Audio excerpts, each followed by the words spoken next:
Hello friends, welcome to unique kitchen channel. ভালো আছেন নিশ্চয়ই আপনারা সবাই। তো আজ আমি রান্না করতে যাচ্ছি কচুর ডাঁটা। অত্যন্ত পুষ্টি সমৃদ্ধ একটি খাবার এটি।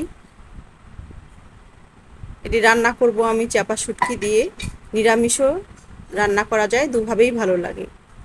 এর জন্য আমি নিয়েছি দুটো চাপা শুটকি। পরিষ্কার করে নিয়ে আমি সরিষার তেল দিয়ে যেহেতু রান্না করছি, তেল গরম হয়েছে, তেলে দিয়ে দিলাম।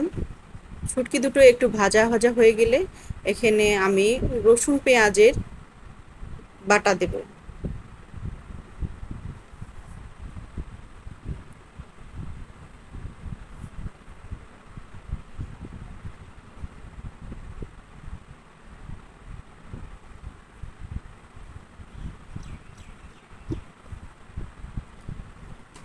পরিমাণ মতো লবণ, হলুদ এবং আমি একটু মরিচের গুঁড়া দেব এখানে, দিয়ে মশলাটা কষিয়ে নেব।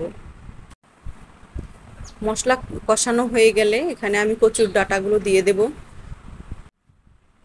ফ্রেন্ডস, কচুর ডাঁটা থেকে প্রচুর পরিমাণে জল বের হয়। আমাদের মধ্যে আমরা অনেকেই আছি যারা এই জলটাকে ছেঁকে ফেলে দিই আগে সেদ্ধ করে, কিন্তু কখনোই এটা উচিত নয়। কচু সেদ্ধ করে জল ফেলে দিলে এর খাদ্য উপাদান সমস্ত বের হয়ে চলে যায়। ফ্রেন্ডস, কচুর মূল উপাদান হলো আয়রন, যা রক্তে হিমোগ্লোবিনের মাত্রা ঠিক রেখে অক্সিজেন সরবরাহ করে শরীরে।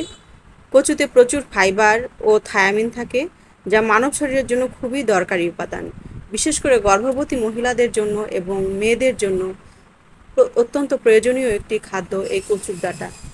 আমরা কচুর শাক অথবা ডাঁটা সপ্তাহে যদি কমপক্ষে 3 দিন খেতে পারি, তাহলে আমাদের শরীর অনেক রোগব্যাধি থেকে মুক্ত থাকবে।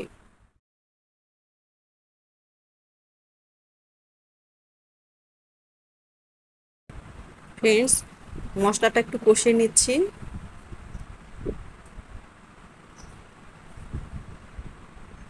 এখন আমি কচুর ডাঁটাগুলো দিয়ে দিলাম।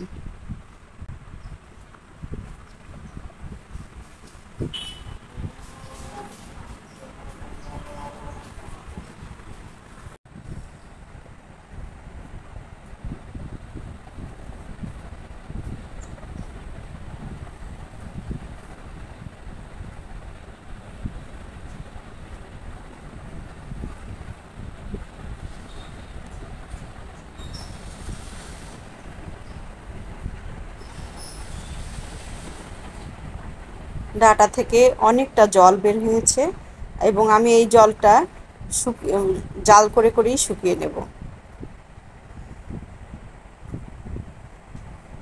তরকারিটা ঢেকে রান্না করলে ভিটামিনটা উড়ে যাবে না।